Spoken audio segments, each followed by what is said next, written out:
नमस्कार दोस्तों, आज हम स्टार्ट करने वाले हैं चैप्टर 10 जो कि है risk, return and performance of mutual fund. इस चैप्टर में मेन 3 एरियाज हैं। पहला, म्यूचुअल फंड में कौन कौन से रिस्क होते हैं। दूसरा, इन्वेस्टमेंट का रिटर्न कैसे कैलकुलेट कर सकते हैं। और तीसरा, इक्विटी और डेट स्कीम की परफॉर्मेंस कौन से फैक्टर्स पे डिपेंड करते हैं। तो यहाँ पे कोई भी स्लाइड हम नहीं दिखाएंगे, सीधा हम पॉइंट पे पहुंचते हैं। आप अपने नोटबुक लेके तैयार रखिएगा क्योंकि यहाँ पे आपको फॉर्मूलाज भी देखने को मिलेंगे। शुरू करते हैं जनरल रिस्क फैक्टर्स के बारे में। सबसे पहले बात करते हैं जनरल रिस्क फैक्टर्स क्या होते हैं। पहला रिस्क, जिसको हम लिक्विडिटी रिस्क बोलते हैं। आप यहाँ पे डेफिनेशन याद कर लीजिए। लिक्विडिटी रिस्क का मतलब ये है कि इन्वेस्टमेंट जब चाहिए तब आप बेच नहीं सकते हो, या अगर आपको बेचना पड़े तो आपको फेयर वैल्यू से कम की वैल्यू मिलती है, यानी इसी को हम एक लिक्विडिटी रिस्क कहते हैं। एक एग्जांपल के तौर पे बात करूं तो अगर मान लो आपने एक ऐसा बॉन्ड खरीदा हुआ है जिसमें बायर्स कम है, अचानक पैसों की जरूरत आपको पड़ जाती है, तो इस केस में क्या होता है कि आप जब अपने बॉन्ड्स को बेचने जाते हो तो वहां पे बायर्स की अवेलेबिलिटी नहीं होने की वजह से आप उसको इजीली सेल नहीं कर पाते हो, राइट। एक एग्जांपल के तौर पे समझते हैं। मान लो आपने एक बॉन्ड 100 रुपए का खरीदा था और उसको आप दोबारा मार्केट में बेचने जाते हो तो उसकी वैल्यूएशन जो है वो 95 रुपीज लग रही है। वो जो 5 रुपए का जो लॉस है वो लिक्विडिटी रिस्क की वजह से आ रहा है, क्योंकि आपको वहां पे बायर्स नहीं मिल रहे हैं, और जो बायर्स मिल रहे हैं वो आपको एक्चुअल वैल्यू ना देके 5 रुपए के डिस्काउंट पे खरीदने को तैयार है, राइट। अब दूसरे रिस्क की बात करी जाए जिसको हम बोलते हैं इंटरेस्ट रेट रिस्क। रूल ये भी है कि जब मार्केट में इंटरेस्ट रेट बढ़ता है, एग्जिस्टिंग बॉन्ड्स की जो कीमत होती है वो गिर जाती है, और जब रेट्स गिरते हैं बॉन्ड्स की कीमत बढ़ जाती है। ऐसा क्यों होता है? सोचिए, आपके पास अगर 8% का बॉन्ड है, मार्केट में जो नया बॉन्ड इशू हो रहा है वो 10% पे आने लग रहा है, तो कोई आपके 8% वाले बॉन्ड को क्यों ही खरीदेगा, राइट। वो नहीं खरीदेगा इसलिए क्योंकि उनको हाई रेट पे बॉन्ड्स मार्केट में अवेलेबल है। उसकी वजह से क्या होगा, आपके जो 8% की बॉन्ड है उसकी डिमांड कम हो जाएगी। डिमांड कम होने की वजह से उसकी प्राइस गिर जाएगी। यही इंटरेस्ट रेट रिस्क कहलाता है। एक सिंपल चीज याद रखिए, इंटरेस्ट रेट जब भी मार्केट में बढ़ते हैं बॉन्ड के प्राइस आपके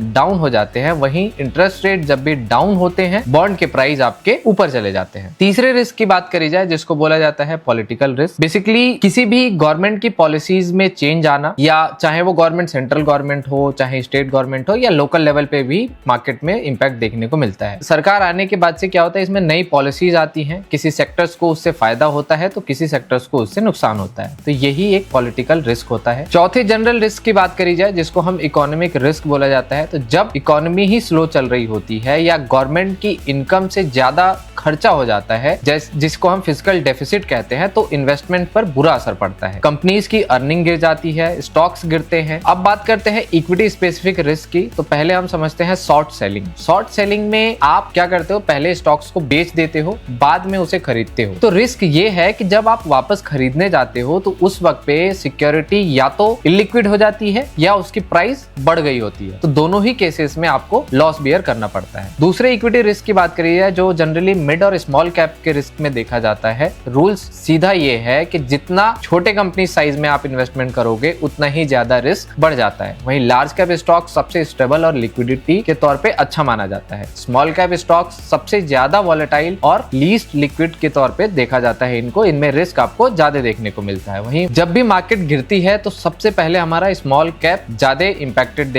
होता है, क्योंकि यहाँ पे रिस्क लेवल जो है स्मॉल कैप और मिड कैप में ज्यादा देखने को मिलता है। अब बात करते हैं डिविडेंड रिस्क की। ये एक बहुत इंपॉर्टेंट पॉइंट है। अगर एक कंपनी ने पिछले काफी सालों में डिविडेंड दिया है, इसका ये मतलब नहीं है कि वो आने वाले टाइम पे भी आपको डिविडेंड प्रोवाइड कराएगी। तो पास्ट की डिविडेंड हिस्ट्री ये गारंटी नहीं देती है कि आपको आने वाले टाइम में भी आपको डिविडेंड मिलेगा। अब डेट स्पेसिफिक रिस्क की बात करी जाए जिसमें पहला है credit rate risk. Basically debt fund एक कंपनीज के बॉन्ड्स में इन्वेस्ट करता है। वो कंपनीज प्रॉमिस करती हैं कि इंटरेस्ट रेट और प्रिंसिपल वो वापस करेंगी। क्रेडिट रिस्क ये है कि कंपनी वो प्रॉमिस तोड़ दे, इंटरेस्ट रेट मिस कर दे या प्रिंसिपल ना दे। इसको बेसिकली हम डिफॉल्ट रिस्क कहते हैं। डिफॉल्ट होने पे फंड की जो नैब होती है वो गिर जाती है। इंडिया में क्रिसिल, इक्रा और केयर जैसी एजेंसीज हैं जो क्रेडिट रिस्क को रेट करती हैं। दूसरे डेट रिस्क की बात करी जाए जो कि है सेग्रीगेटेड पोर्टफोलियो रिस्क। अगर पोर्टफोलियो सेग्रीगेट हुआ है तो उस सेग्रीगेटेड पोर्टफोलियो के यूनिट्स जो है इन्वेस्टर तब तक सेल नहीं कर सकता है जब तक कि इशू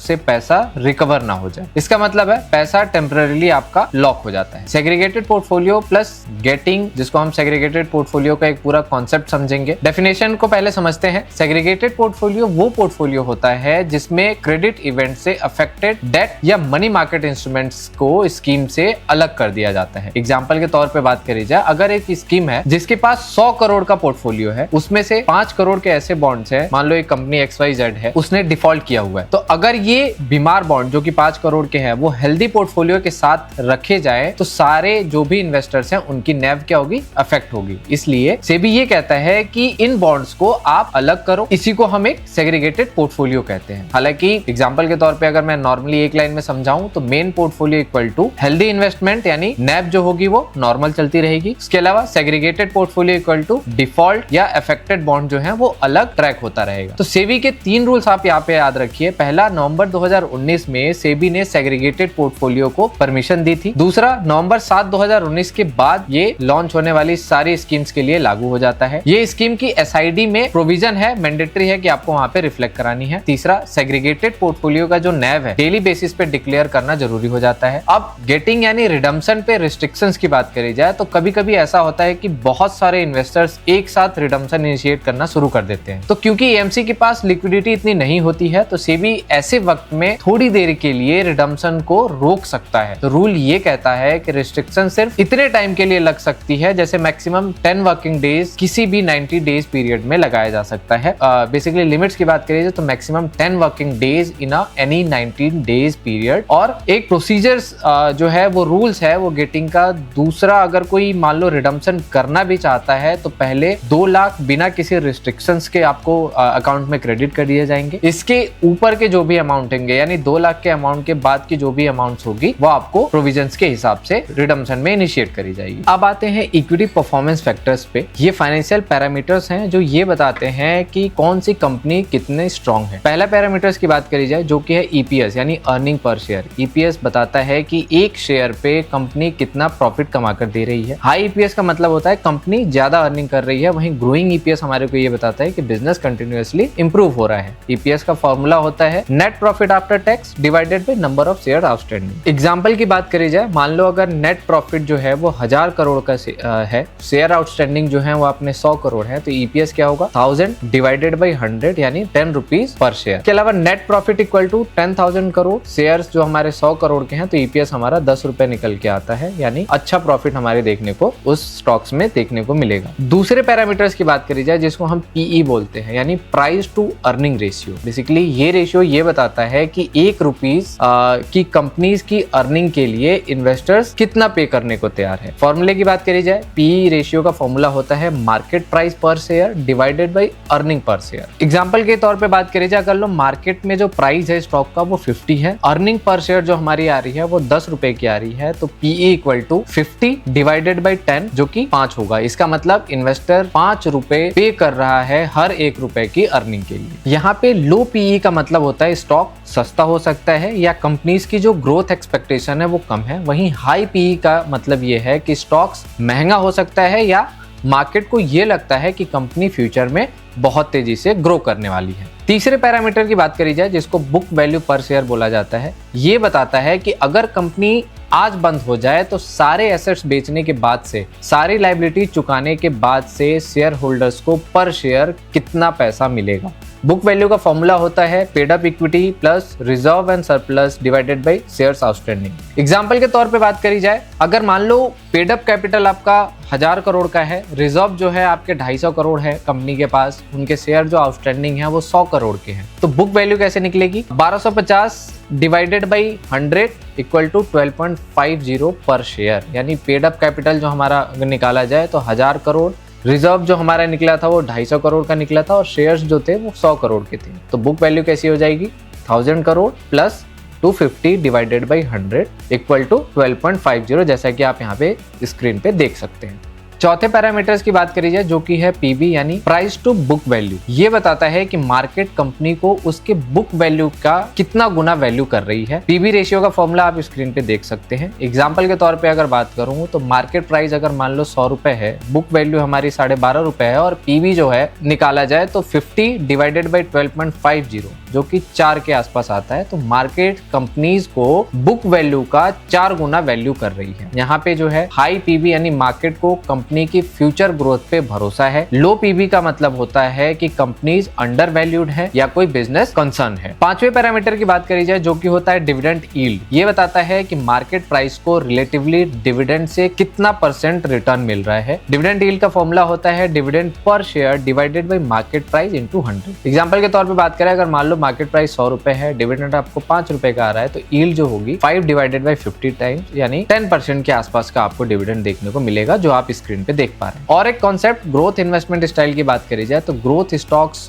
वो हैं जो इकोनॉमी से बहुत तेजी से ग्रो कर रहे होते हैं। इनका जो पीई होता है वो हाई होता है, डिविडेंड कम यानी नहीं के बराबर आपको एक ग्रोथ इन्वेस्टमेंट में देखने को मिलती है। अब डेट इन्वेस्टमेंट की सेक्शन की बात करी जाए तो डेट सिक्योरिटीज से जो रिटर्न मिलता है उसे यील्ड कहते हैं। और यील्ड में सिर्फ इंटरेस्ट रेट नहीं, प्राइस चेंज भी शामिल होता है। यील्ड की बात करी जाए फॉर्मूले की तो interest rate income plus capital gain या फिर माइनस कैपिटल लॉस का होता है। अब डेट इंस्ट्रूमेंट्स की लिस्ट क्लियरली आप नोट कर लीजिए। पहला गवर्नमेंट सिक्योरिटी, जिसको जीसेक्स या गिल्ड फंड भी बोला जाता है। जीसेक्स जो होते हैं वो गवर्नमेंट इशू करती है, ये सबसे ज्यादा सेफ माना जाता है। यहाँ पे जीरो क्रेडिट रिस्क देखने को मिलता है। दूसरा जो है ट्रेजरी बिल्स यानी टी बिल्स यानी reserve bank of India issue करता है गवर्नमेंट ऑफ इंडिया की तरफ से, ये शॉर्ट टर्म के लिए होते हैं। तीसरा सर्टिफिकेट ऑफ डिपॉजिट यानी सीडीज जिसको बोला जाता है, बैंक इशू करते हैं, 7 दिन या 1 साल के लिए होता है। फाइनेंशियल इंस्टीट्यूशन इशू करते हैं 1 साल से 3 साल के लिए। चौथा कॉमर्शियल पेपर्स यानी सीपीज कंपनीज इशू करती हैं, मैक्सिमम 1 साल के लिए होता है, शॉर्ट टर्म के लिए माना जाता है। पांचवा बॉन्ड्स गवर्नमेंट और पब्लिक सेक्टर्स कंपनीज इशू करती हैं 1 साल से ज्यादा टेन्योर के लिए। इसके अलावा debenture private sector companies issue करती हैं, इसको बॉन्ड्स का प्राइवेट सेक्टर इक्विवेलेंट माना जाता है। डेट स्कीम परफॉर्मेंस के 2 मेन फैक्टर्स होते हैं। पहला इंटरेस्ट रेट, जब रेट गिरता है बॉन्ड्स की वैल्यू बढ़ती है, जब रेट बढ़ता है तो बॉन्ड्स की वैल्यू गिरती है। यहाँ पे एक चीज और ध्यान रखिए कि जितना लंबा बॉन्ड का टेन्योर होता है उतना ही ज्यादा प्राइस फ्लक्चुएशन आपको वहां पे देखने को मिलता है इंटरेस्ट रेट के चेंज होने की वजह से। दूसरे फैक्टर जैसे क्रेडिट स्प्रेड्स की बात करी जाए तो अगर क्रेडिट रेटिंग इंप्रूव होती है तो स्प्रेड जो है वो हमारा कम हो जाता है, वहीं बॉन्ड की प्राइस बढ़ जाती है। अगर रेटिंग डाउनग्रेड होती है तो स्प्रेड बढ़ जाती है और उस केस में बॉन्ड के प्राइसेस गिर जाते हैं। रियल एस्टेट फंड्स के परफॉर्मेंस के फैक्टर्स की बात करी जाए, बेसिकली रियल एस्टेट जो होता है वो एक लोकल एसेट है, इसकी वैल्यू ड्राइव लोकली होती है। इसके 3 मेन फैक्टर्स होते हैं जो मेजरली डिस्कस करने वाले हैं। पहला इकोनॉमिक सिनेरियो, रिसेशन या अनसर्टेनिटी में लोग घर खरीदना पोस्टपोन कर देते हैं, डिमांड गिर जाती है और प्राइसेस वहां पे आपको कमजोर होते हुए दिखेंगे। दूसरा इंफ्रास्ट्रक्चर डेवलपमेंट, जब किसी एरिया में इंफ्रास्ट्रक्चर इंप्रूवमेंट हो जाती है यानी मेट्रोज आ गए, हाईवेज आ गए, हॉस्पिटल्स बन गए, तो उस केसेस में स्टेट्स जो भी रियल एस्टेट्स होते हैं उनकी वैल्यू बढ़ जाती है। तीसरा इंटरेस्ट रेट, जब भी मार्केट में कम हो जाते हैं तो लोगों को इजीली लोन्स अवेलेबल हो जाता है तो वहां पे डिमांड बढ़ जाती है, इस वजह से प्राइस आपको रियल एस्टेट्स के बढ़ते हुए देखने को मिलेंगे। अब हम बात करते हैं रिटर्न कैलकुलेशन की। मेजरली यहाँ पे 3 मेथड्स हैं। पहले सिंपल रिटर्न की बात करते हैं तो सिंपल रिटर्न सिर्फ ये बताता है कि इन्वेस्टमेंट कितना % बढ़ी है या घटी हुई है, टाइम का कोई कंसिडरेशन यहाँ पे नहीं होता है। सिंपल रिटर्न निकालने का फॉर्मूला जो होता है, जो आप स्क्रीन पे देख पा रहे हैं, later value minus initial value divided by initial value into 100। Example के तौर पे बात करी जाए, अगर मान लो आपने 10 रुपए की नैप पे किसी स्कीम में इन्वेस्टमेंट करी हुई है, बाद में उसकी वैल्यू 13 रुपए हो जाती है, तो सिंपल रिटर्न क्या होगा 13 माइनस 10 जो कि आपका 3 निकल के आएगा, उसको डिवाइड हमने 10 से कर दिया तो लगभग 30% का आपको यहाँ पे गेन देखने को मिल रहा है। यहाँ पे लिमिटेशन क्या है सिंपल रिटर्न के निकालते टाइम, तो सिंपल रिटर्न का सबसे बड़ा लिमिटेशन ये है कि वो टाइम पीरियड को कंसिडर नहीं करता है,